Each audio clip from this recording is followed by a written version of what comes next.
Tiffins తో పాటు మనం ఎప్పుడూ చేసుకునే పల్లి చట్నీ, టొమాటో కారం, సాంబారే కాకుండా ఓసారిలా ఉల్లిపాయ పచ్చడి ట్రై చేసి చూడండి. సూపర్ ఉంటుంది అసలు. పాన్ లోకి 1 టేబుల్ స్పూన్ ఆయిల్ వేసేసుకుని 1/2 టేబుల్ స్పూన్ శనగపప్పు, 1/2 టేబుల్ స్పూన్ మినపప్పుతో పాటు కాస్త మెంతులు, ఆవాలు, జీలకర్ర వేసి చక్కగా వేపి మిక్సీ జార్లోకి తీసేసుకోండి.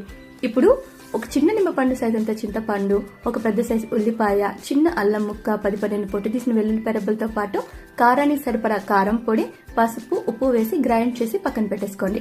ఇప్పుడు ప్యాన్ లోకి మనం పోపు పెట్టుకున్న తర్వాత ఇందులోకి ముందుగా గ్రైండ్ చేసి పెట్టుకున్న పచ్చడిని వేసేసుకుని అలాగే మిక్సీ జార్ని కడగ్గా మిగిలిన వాటర్ కూడా వేసేసుకోండి. ఇప్పుడు వాటర్ అంతా కూడా ఎవాపరేట్ అయిపోయి పచ్చడిలోని పచ్చివాసన పోయిన తర్వాత కాస్త కొత్తిమీర యాడ్ చేసి కలిపేసుకుంటే ఎంతో టేస్టీగా ఉల్లిపాయ పచ్చడి అయితే రెడీ అయిపోతుంది. ఈ చట్నీ వచ్చి వేడి వేడి దోశలతో పాటు ఒక్కసారి తిని చూడండి. సూపర్ ఉంటుంది కాంబినేషన్ అసలు.